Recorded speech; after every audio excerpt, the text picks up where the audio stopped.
हरे कृष्णा। नमस्कार। आप सभी भगवत प्रेमियों का श्रीमद् भागवत गीता के इस रसा अमृत में स्वागत है। आप लोगों ने पिछले अंक के माध्यम से 8 श्लोकों का उच्चारण, अर्थ तथा इसकी सुमधुर व्याख्या सुनी। आज के इस अंक में मैं आपको श्लोक संख्या 9 और 10 के अर्थ, उच्चारण और इसकी सुमधुर व्याख्या बताऊंगा। पिछले अंकों में आपने देखा कि कैसे मोह रूपी दुर्योधन पांडवों के प्रति अपने डर को, संशय को आचार्य द्रोण के समक्ष पेश कर रहे हैं, तो वहीं अपनी सेना के प्रति भी आचार्य द्रोण को यह आश्वस्त कर रहे हैं कि हमारी सेना में भी एक से एक महारथी हैं, लेकिन वो सब विजातीय प्रवृत्तियों के हैं। तो यह वस्तुतः गीता में यह वर्णित यह युद्ध कोई बाहरी युद्ध नहीं, अपितु हमारे अंतर्मन में सजातीय प्रवृत्तियां और विजातीय प्रवृत्तियों के बीच अंतर संघर्ष की एक कहानी है। तो परमात्मा परमेश्वर को साक्षी मानकर मैं शुरू करता हूं।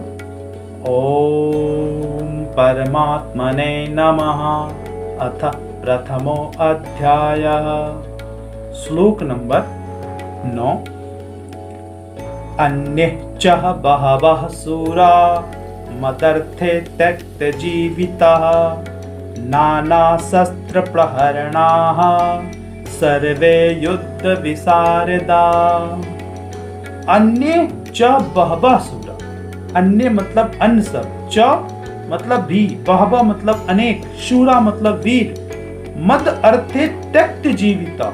मद अर्थे मतलब मेरे लिए, त्यक्त जीविता मतलब जीवन का उत्सर्ग करने वाले, जीवन को छोड़ने वाले। नाना शस्त्र प्रहराण। नाना मतलब अनेक, शस्त्र मतलब आयुध से युक्त, प्रहरणा से सुसज्जित। सर्वे सभी, युद्ध विशारदा मतलब युद्ध विद्या में निपुण। अन्य च बहवः कहते हैं कि ऐसे अन्य वीर भी हैं जो मेरे लिए अपना जीवन त्याग करने के लिए उद्यत हैं। वे विविध प्रकार के हथियारों से सुसज्जित हैं और युद्ध कला में निपुण हैं। यहाँ मोह रूपी दुर्योधन अपने अंतरात्मा को इस बात से कहकर संतुष्ट हो रहा है कि हमारे साथ भी अनेक वीर हैं जो युद्ध कला में हमारा साथ देंगे, भले ही वह विजातीय प्रवृत्तियां हैं। अगले श्लोक में हम शुरुआत करते हैं। अगले श्लोक है कि अपर्याप्तम तदस्माकं बलम भीष्माभिरक्षितम पर्याप्तम त्वरितमेतेषां बलम भीमा अभिरक्षितम। अपर्याप्तम मतलब अपरिमेय, तत् मतलब वह, अस्माकं मतलब हमारी, बलम मतलब शक्ति, भीष्म अभिरक्षितम भीष्म पितामह द्वारा भली भांति संरक्षित। पर्याप्तम मतलब सीमित, तू लेकिन, इदम एतेषाम, एतेषाम मतलब यह सब, एतेषाम मतलब पांडवों की, बलम मतलब शक्ति, भीमा अभिरक्षितम भीम द्वारा भली भांति सुरक्षित।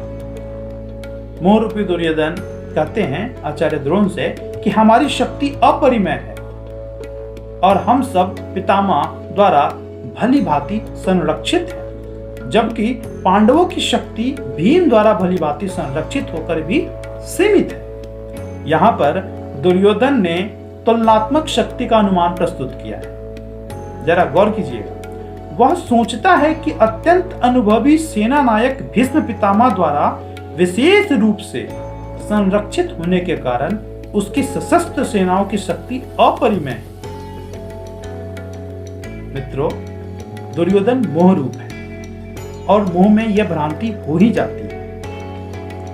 तो वहीं दूसरी ओर पांडवों की सेना सीमित है, क्योंकि उसकी सुरक्षा एक कम अनुभवी नायक भीम द्वारा की जा रही है, जो भीष्म की तुलना में नगण्य है। दुर्योधन सदैव भीम से ईर्ष्या करता है, ये तो आप सभी जानते हैं। इसलिए वह जानता है कि उसकी मृत्यु अगर कभी होगी तो वह भीम के द्वारा ही होगी, किंतु साथ ही उसे दृढ़ विश्वास था कि भीष्म की उपस्थिति में उसकी विजय निश्चित है, क्योंकि भीष्म कहीं अधिक उत्कृष्ट सेनापति है, वह युद्ध में विजयी होगा, वह उसका दृढ़ विश्वास था। भ्रम रूपी भीष्म, जब तक भ्रम रहेगा तो मोह बना रहेगा, यही विश्वास दुर्योधन को भी था। वो भीम को भीष्म की तुलना में कमतर आंक रहा था, और बिल्कुल भीष्म भीम की तुलना में बहुत अधिक थे, लेकिन वो किसके पक्ष में युद्ध कर रहे थे? वो दुजातीय प्रवृत्तियों के साथ युद्ध कर रहे थे, और भीम के साथ हमारे योगेश्वर श्री कृष्ण विराजमान है। तो निश्चित ही सत्य का पलड़ा असत्य पर भारी पड़ने वाला है। आप लोग इसी तरह अपना प्यार बना के रखें, प्रत्येक सीरीज को ध्यानपूर्वक सुने और हमारे इस YouTube चैनल को अधिक से अधिक लोगों में शेयर करें और सब्सक्राइब करें। हरे कृष्णा।